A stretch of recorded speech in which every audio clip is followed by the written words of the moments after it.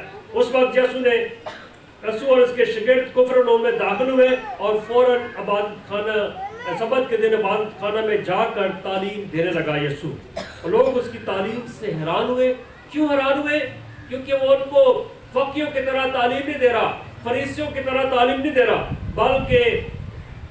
بلکہ صاحب اختیار کی طرح تعلیم دیتا تھا. یاد رکھیں, کلام مقدس کا اگر بغور مطالعہ کرتے ہیں تو کلام مقدس میں جب بھی انبیاء کرام نے بنے نوع انسان سے کلام کیا, جو خدا کا کلام پیش کرتے, تو یہی فرماتے تھے کہ خداوند فرماتا ہے ایسے کر لیں, ایسے کر لیں. اس طرح کی بہت سی باتیں جو انسانی فلاح بہبود کے لیے انسان کو خدا کے ساتھ ملانے کے لیے تھی, وہ اس طرح کہتے ہیں کہ خدا فرماتا ہے. مگر یسوع کی تعلیم میں کیا ہے؟ یسوع کی تعلیم میں ہے کہ یسوع کہتا ہے کہ میں تم سے سچ کہتا ہوں. براہ راست یسوع مخاطب ہو کر تعلیم کا سلسلہ شروع کرتا ہے. اور پھر جب یسوع وہاں پر بااختیار اور صاحب اختیار کی طرح تعلیم دے رہا ہے تو کیا واقعہ رونما ہوتا ہے؟ اور ان کے عبادت خانے میں ایک شخص تھا جس میں ناپاک روح تھی, جس نے چلا کر کہا, اے یسوع ناصری, ہمیں تجھ سے کیا کام؟ جیسے ہی اس عبادت خانے میں ایسا شخص آتا ہے جس میں ناپاک روح ہے تو فوراً چلا کر کہتا ہے, اے یسوع ناصری, ہمیں تجھ سے کیا کام, اور کیا تو ہمیں ہلاک کرنے آیا ہے؟ اور پھر ایک ایسا واقعہ رونما ہوتا ہے کہ جو سوچ سمجھ سے بھی بالا تر ہے, کہ انسان فقی فریسی جو استاد بھی ہے, شرع کے عالم بھی ہے, وہ یسوع کو پہچاننے سے قاصر ہے کہ یسوع کون ہے, کہ باپ کا اکلوتا اور پروٹ ہے, اور اس سے بڑھ کر بھی آگے بات بتائی جائے گی. وہ اس کو پہچاننے سے قاصر ہے. اس کی تعلیم کو سن کر بھی جو ہے اس کی طرف مائل نہیں ہوتے, معجزات کو دیکھ کر بھی جو ہے مائل نہیں ہوتے کہ یسوع کتنی قدرت اور جاؤ جلال اور حشمت رکھتا ہے, کہ جس کے کہنے سے کوڑی پاک صاف ہوتے, اندھے بھلائی پاتے, لنگڑے چلتے, مردہ زندہ کیے جاتے, ہر قسم کی دکھ تکلیف پریشانی یسوع کے کہنے سے. اور اس سے بڑھ کر فطرت پر بھی یسوع اختیار رکھتا ہے کہ ہوا اور پانی بھی جو ہے اس کا حکم مانتی ہیں. یسوع کو پہچاننے سے وہ قاصر ہے. وہ ناپاک روح در حقیقت جس شخص میں تھی وہ شخص نہیں بول رہا, وہ ناپاک روح پکار کر کہتی ہے کہ میں تجھے جانتی ہوں کہ تو کون ہے. یاد رکھیں, سب لوگ حیران ہو جاتے ہیں کہ کیسی تعلیم یسوع دے رہا ہے, اور اس کے بعد انسانوں نے اسے نہیں پہچانا, بلکہ ناپاک روح یسوع کو پہچانتے ہوئے کہہ رہی ہے کہ میں تجھے جانتی ہوں, تو کون ہے. اور پھر ایک بہت بڑا لفظ کہتی ہے کہ قدوس خدا. یسوع نے اسے ڈانٹا اور کہا کہ چپ رہ. در حقیقت ناپاک روح جان جاتی ہے, مگر انسان یسوع کو پہچاننے سے دور ہے.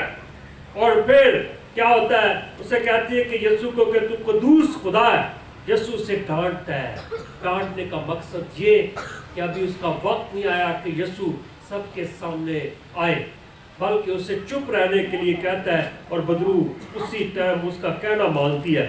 اور جیسے یسوع چپ رہنے کے لیے کہتا ہے, اسی کے ساتھ یسوع حکم دیتا ہے کہ اس میں سے نکل جا. اور ایک سیکنڈ کی تاخیر کے بغیر ناپاک روح اس شخص سے نکل جاتی ہے. اب میرے لیے اور آپ سب کے لیے اس لمحے, اس موقع اور اس عہد کے ساتھ کیا تعلق ہے؟ یاد رکھیں, یسوع ہماری زندگی میں بھی آتا ہے. وہ ہماری بے روزگاری دور کرنا چاہتا ہے, وہ ہماری بے اولادی دور کرنا چاہتا ہے, ہماری بیماری کو دور کرنا چاہتا ہے, ہماری مصیبت کو دور کرنا چاہتا ہے. صرف ایک دفعہ یسوع جب یہ کہہ دیتا ہے نا, تو تمام قسم کا دکھ ہماری زندگی سے دور چلا جاتا ہے. جیسے 10 کوڑی آ کر یسوع کو پکار کر کہتے ہیں, اے یسوع, اے استاد, ہم پر کیا کر, رحم کر. اور یسوع کبھی بھی اپنے رحم کو روکتا نہیں ہے. کسی موقع پہ, کسی گھڑی پہ یسوع نے اپنے رحم کو روکا ہو, یہ کبھی بھی نہیں ہوا. یسوع اپنے رحم کو جاری کرتا ہے. جب وہ کوڑی یسوع سے تقاضا کرتے ہیں کہ اے یسوع, اے استاد, ہم پر رحم کر, اور یسوع اسی ٹائم ان کی بیماری کو دور کرتا ہے. اس طرح ہماری زندگی میں بھی ہے. چاہے ہم کسی دکھ میں ہیں, چاہے پریشانی میں ہے چاہے مصیبت میں ہے، یسوع ہر دکھ ہر پریشانی ہماری زندگی سے دور کرنا چاہتا ہے۔ ایک دفعہ اپنی زندگی کا میں واقعہ بتاتا ہوں۔ بڑے چرچ سے آپ واقف ہیں، اس طرف مقدس ونسنٹ ڈی پول کی اور مقدسہ مریم کی اور یسوع کی بھی تصویر لگی۔ بیمار میں تقریباً 1 سال سے تھا۔ بہت سے لوگ پتہ کرنے آ رہے تھے اور بہت سے پتہ نہیں کرنے آ رہے تھے۔ تو یاد رکھیں، تصویر کے سامنے سے میں گزر رہا ہوں اور میں نے دیکھا کہ یسوع کی تصویر کی طرف بالکل ایسا لگا کہ یسوع میری طرف دیکھ رہا ہے، اور پھر ہم دونوں ایک طرف دوسرے کو دیکھنا شروع ہو گئے۔ یسوع مجھ سے دیکھ رہا ہے اور میں یسوع کو دیکھ رہا ہوں۔ اور پھر میں نے کوئی شخص کے الفاظ کہے کہ اے یسوع، اگر تو چاہے تو مجھے پاک صاف کر سکتا ہے۔ اس دن سے اگلے دن میں نے اپنی زندگی میں دیکھا کہ بہت بدلاؤ آ رہا تھا۔ دن بدن میں شفا کی طرف جا رہا تھا، اور خدا کا شکر کہ جیسے دن گزرتے رہے اور میں اسی تصویر کے سامنے کھڑا ہو کر جو بڑی سی لگی ہوئی ہے پہاڑی کے سامنے دیکھتے، پہاڑی میں بھی دعا کرتے جا کے، اس تصویر کے سامنے یہی میں کہتا رہا کہ اے یسوع، اگر تو چاہے تو مجھے پاک صاف کر سکتا ہے۔ ہماری زندگی میں بھی ایسے ہی ہے، ایمان اور بھروسے کے ساتھ جب یسوع کو پکار لیتے ہیں تو یاد رکھیں دکھ ہماری زندگی سے چلے جائیں گے، بے روزگاری ہماری زندگی سے چلی جائے گی، بے اولادی ہماری زندگی سے چلی جائے گی، پریشانی ہے، دکھ ہے، شیطانی قوت سے آزمائے جاتے، سب ہماری زندگی سے چلا جائے گا، کیونکہ یسوع کا رحم بے پناہ رحم ہے۔